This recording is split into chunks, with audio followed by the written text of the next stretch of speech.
কি সরস্বতী পূজা আজকে আমাদের শুরু হয়েছে। তো এই যে বিষয়গুলো আপনাদেরকে আমি যে বলছিলাম যে আমাদের সরস্বতী হচ্ছে কার দেবী? বিদ্যার দেবী। তো আমাদের সব থেকে তাহলে গুরুত্বপূর্ণ কোনটা, সরস্বতী ঠাকুরটা না বিদ্যাটা?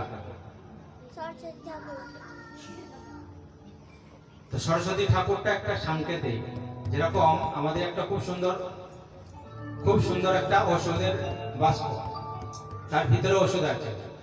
তো গুরুত্বপূর্ণ কোনটা, ভিতরে ওষুধটা না বাইরের বাক্সটা? তো ভিতরের ওষুধটা, অর্থাৎ বিদ্যার দেবী হচ্ছে কে? সরস্বতী। তার মানে দুটো বস্তু আছে, একটা হচ্ছে সরস্বতী, একটা হচ্ছে বিদ্যা। তো গুরুত্বপূর্ণ কোনটা? বিদ্যা। আচ্ছা, আমেরিকার লোকেরা তো সরস্বতী পূজা করে না, কি তাদের বিদ্যা নেই? এগুলো আমাদের বিষয়গুলো জানতে হয় যে সব থেকে বেশি পড়াশোনা কোথায় হয়, মানে সব থেকে বেশি বই বিক্রি কোথায় হয় জানেন? আমেরিকায়। সব থেকে বেশি বই প্রকাশিত হয় কোথায়? আমেরিকায়। কারণ কি? তাদের জ্ঞান মানে সরস্বতী মানে জ্ঞান, বিদ্যা মানে সেখানে হচ্ছে কি সব থেকে বড় বড় পেটেন্ট আছে, সব থেকে বড় বড় ইউনিভার্সিটি আছে। ওই জন্য যেখানে যেখানে জ্ঞান যায় সেখানে সেখানে প্রথমে লক্ষ্মী যায়, যেখানে যেখানে জ্ঞানের সরস্বতী যায় সেখানে সেখানে পিছনে পিছনে লক্ষ্মী দেবী যায়। ওই জন্য আমেরিকায় সারা এত জ্ঞানের চর্চা সেখানে হয়, যার জন্য সেখানে তারা আজকে বিশ্বের 1 নম্বর ধনী। কেন না? তাদের পিছনে পিছনে লক্ষ্মী গেছে। ওই জন্য আপনি সরস্বতী পূজার, সরস্বতীকে আমরা পূজা করি মানে আমরা বিদ্যাকে পূজা করব, বিদ্যার প্রতি আমাদের আদর আসবে। যদি আপনি বিদ্যার প্রতি আদর না আসে তাহলে সরস্বতী পূজা করেও কিচ্ছু হবে না। সমস্যা হয়ে গেছে এখন আমাদের এইগুলোই আড়ম্বর হয়ে গেছে। সরস্বতী ঠাকুর নিয়ে আসবো, এই করতে হবে, সেই করতে হবে। সরস্বতী তো বিদ্যার প্রতীক মানে চিহ্ন, বলে না সংকেত, লক্ষণ। তো বিদ্যার লক্ষণ হচ্ছে সরস্বতী। ওই জন্য বলছে যে সব থেকে বেশি সরস্বতী পুজো যারা যদি কেউ করে সেটা হচ্ছে আমেরিকারা করে। কার মাধ্যমে? জ্ঞানের মাধ্যমে। তারা জ্ঞানকে এত শ্রদ্ধা করে। তো ওই রকম ভাবে ঠিক সরস্বতী দেবী হচ্ছে আমাদের কি একটা বিদ্যার একটা প্রতীক, একটা রূপ। আচ্ছা, সরস্বতীর হাতে কি থাকে? বীণা। আর তার বাহনটাকে, তার বাহন হচ্ছে হাঁস।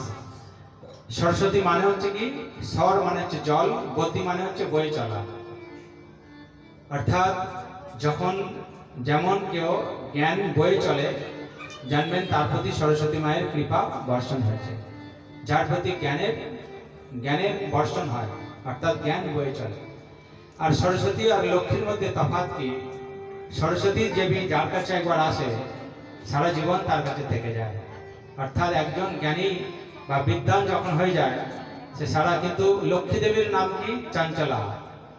সে এক জায়গায় সব সময় থাকতে পারে না, ওই জন্য সে চঞ্চল হয়ে যায়। ওই জন্য সে কারোর কাছে একবার আসে, আজকে কোটিপতি হয়ে গেল, কখনো দেখা গেল সে রোডপতি হয়ে যায়। কিন্তু সরস্বতী দেবী মা অর্থাৎ বিদ্যা বা জ্ঞান যার কাছে আসে সে আর সারা জীবন তার কাছ থেকে যায় না। ওই জন্য বিদ্যা হচ্ছে সব থেকে প্রচুর। আমাদের শাস্ত্রে বলছে স্বদেশে পূজ্যতে রাজা, আর স্বদেশে পূজ্যতে রাজা। রাজা নিজের দেশে পূজন পায়, মানে পূজা পায়, কিন্তু বিদ্বান সর্বত্র পূজ্যতে। যে বিদ্বান হয়, যার কাছে জ্ঞান এসে যায়, সে সারা জগতে পৃথিবীতে তার পূজা হয়। রাজা শুধু কি নিজের জায়গাতেই পূজা পায়। আর এক জায়গায় কি বলা হয়েছে? রাতের ভূষণ হচ্ছে কি? চাঁদ। রাতের ভূষণ চাঁদ, নারীর ভূষণ হচ্ছে পতি। আর সকল দেশের পূজন হচ্ছে কি?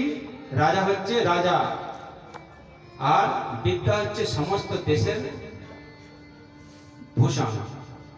তো এইরকম ভাবে বিদ্যা যার কাছে আসে অর্থাৎ সরস্বতী দেবীর কৃপা যাকে বলা হয়। তো বিদ্যার যে বীণা থাকে, বীণা কার প্রতীক? সুরের প্রতীক। বলে না সুর এমন এমন থাকে, কত লোক দুঃখী হয়ে থাকে কিন্তু এমন এমন সুর তার মাথায় আসে বা শোনে বা এমন এমন গান শোনে সে খুশি হয়ে যায়। বলে না আমাদের কি নাম ছিল বেশ, ওর নামটা ভুলে যাচ্ছি, তার সুরের তালে এরকম গঙ্গা মানে বৃষ্টি এসে যেত। তো এইরকম ভাবে দেখা যায় যে ভগবান অর্থাৎ ভগবতী যে সরস্বতী দেবী অর্থাৎ বিদ্যা দেবীর বাহনকে, বাহন হচ্ছে কি হাঁস। হাঁস কে জানেন? হাঁস অন্য কেউ নয়, হাঁস হচ্ছে আমরা। এটা একটা প্রতীক, হাঁস একটা প্রতীক, সরস্বতী দেবীর প্রতীক অর্থাৎ বিদ্যার প্রতীক হাঁস। হাঁস কি করে অর্থাৎ বাহন কি করে? বাহন আপনাকে এক জায়গা থেকে অন্য জায়গায় নিয়ে যায়। ঠিক সেরকম ভাবে এই যে হাঁস হচ্ছে আমরা। হাঁস কি করে না, আমাদের মধ্যে যখন ওই সরস্বতী রূপী অর্থাৎ জ্ঞান এসে যায়, জ্ঞানকে কি করা হয়? এক জায়গা থেকে অন্য জায়গায় বহন করে নিয়ে যাওয়া হয়। আর যখনই কারোর মধ্যে এই জ্ঞান এসে যায়, সে হাঁসের মতো হয়ে যায়। তার মধ্যে যেরকম হাঁসের মধ্যে ভালো 4টে গুণ আছে, সেই 4টে গুণ সেই ব্যক্তির মধ্যে এসে যায়। কি 4টে গুণ না, প্রথম গুণ হচ্ছে হাঁস, দেখবেন হাঁসের মধ্যে একটা ভালো গুণ হচ্ছে সে জলেও থাকতে পারে, আবার সে চড়েও থাকতে পারে। জলেও থাকতে পারে, আবার চড়েও থাকতে পারে। ঠিক সেরকম কারোর মধ্যে যখন এই জ্ঞান এসে যায়, জ্ঞানী ব্যক্তি বলা হয় না, জ্ঞানী ব্যক্তি সে সুখে আর দুঃখে কোনোটা সময়ে বিচলিত হয় না। ঠিক হাঁস যেরকম ভাবে জলে থাকতে পারে, আবার স্থলে থাকতে পারে, জ্ঞানী ব্যক্তির কাছে দুঃখ এলেও সে বিচলিত হয় না, আর খুশি হলেও সে ফুলে ফেঁপে ওঠে না। গীতাতেও ভগবান বলেছেন, সুখে দুঃখে সমকৃপা, লাভ লাভায় জয় জয়। সুখে আর দুঃখে যে সমান থাকে। আর দ্বিতীয় গুণ কি হাঁসের মতো? হাঁস দেখবেন জলে থাকে, কিন্তু জল তার শরীরে লাগে না। জল কোথায় থাকে? তার পায়ের তলায় থাকে। জল অর্থাৎ জলে হাঁস থাকলেও যেমন তার গায়ে জল লাগে না, ঠিক সেরকম যিনি জ্ঞানী হবেন হাঁসের মতো, তিনি এই সমাজে থাকলেও সমাজের কুসংস্কার, সমাজের উল্টা মন্দ কাজ তাকে প্রভাবিত করতে পারে না, সে ওই পথে আর যায় না। আর 3 নম্বর কি, একটা প্রবাদ আছে যে হাঁসকে আপনি জল আর দুধ দেবেন, দেখবেন হাঁস কি করে? জল নিয়ে নেয় আর দুধ নিয়ে নেয়, জলকে ছেড়ে দেয়। ঠিক সেরকম জ্ঞানী ব্যক্তি কি করে? হাঁসের মতো এই সংসারে ভালো আছে, আবার খারাপও আছে। তো ভালো মন্দ সবই আছে, কিন্তু জ্ঞানী ব্যক্তি কি করবে? মন্দকে ত্যাগ করবে, ভালোগুলো গ্রহণ করবে।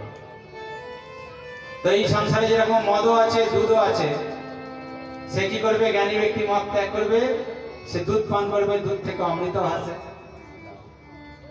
আর কি 4 নম্বর হচ্ছে যে হাঁসের রংটা সাদা কেন? হাঁসের অর্থাৎ সরস্বতীর যে প্রতীক হাঁস, সেই হাঁসের রং সাদা। এই সাদার কারণ হচ্ছে সেটা প্রতীক অর্থাৎ পবিত্রতার লক্ষণ, শান্তির প্রতীক, ওই জন্য সাদা। আচ্ছা, হাঁসের রং তো অনেক রকমের হয়, অনেক রকম লাল নীল ব্লু হয়। আচ্ছা, সেখানেও জ্ঞান থাকে, কিন্তু সেই জ্ঞান দিয়ে কি করে? তারা বম তৈরি করে। ওই জন্য হাঁসের নানা রকম রং থাকলে কি সাদা রংটাই কেন এত মহত্বপূর্ণ? সাদা রংটা হচ্ছে শান্তির প্রতীক, পবিত্রতার প্রতীক। অন্য হাঁসগুলো কি করে? তাদেরও জ্ঞান থাকে, কিন্তু দেখবেন সেই জ্ঞান নিয়ে তারা আতঙ্কবাদী তৈরি হয়। তাদের মধ্যে জ্ঞান এমন এসে গেছে, সে আতঙ্কবাদী তৈরি হচ্ছে, সে বম ব্লাস্ট করে, সে বন্দুক দিয়ে গুলি করে, সে মানুষ হত্যা করে। এগুলো করতে গেলেও তো জ্ঞানের দরকার। তো এই হচ্ছে কালারিং वाला হাঁস। তাদের জ্ঞান থাকলেও সেই জ্ঞানকে ইউজ করছে অন্য জায়গায়। তো এইটা হচ্ছে আমাদের সরস্বতী দেবী। মূল উদ্দেশ্য হচ্ছে যে আপনি যদি সরস্বতী পূজা নাও করেন, যদি বিদ্যাকে আপনি আদর দেন, বিদ্যাকে যদি আপনি সম্মান দেন, তাহলে আপনার সরস্বতী পূজা হয়ে যায়। আর যদি আপনি সরস্বতী পূজা করছেন কিন্তু বিদ্যাকে সম্মান দিচ্ছেন না, বিদ্যাকে আদর করছেন না, তাহলে আপনি সরস্বতী পূজা করেও সরস্বতী পূজা হচ্ছে না। ওই জন্য বিদ্যাকে আদর দেয় কারা? আমেরিকা, লন্ডনের মতো লোকেরা, তারা বিদ্যাকে সম্মান দেয়, আদর দেয়, তাই ওরা সরস্বতী পূজা না করেও সব থেকে বেশি বড় সরস্বতী পূজা করে। আমাদের মাথাতে ওই জন্য মাঝে মাঝে আসে যে হিন্দু ছাড়া তো আর কেউ সরস্বতী পূজা করে না, তাহলে ওদের এত বিদ্যা আসছে কেন? কিন্তু ওদের মাথাতে আমাদের নিতে হয় যে বিদ্যাকে আমাদের সম্মান দিতে হবে। এইটা যদি আমাদের বুঝে যেতাম, তাহলে আমাদের ভারতবাসী আরো উন্নতি করে ফেলত। তো আসুন মা সরস্বতীর আজকে দিন। আমরা একটু সরস্বতীর একটা কীর্তন করে আবার একটু আলাদা আলোচনা করব।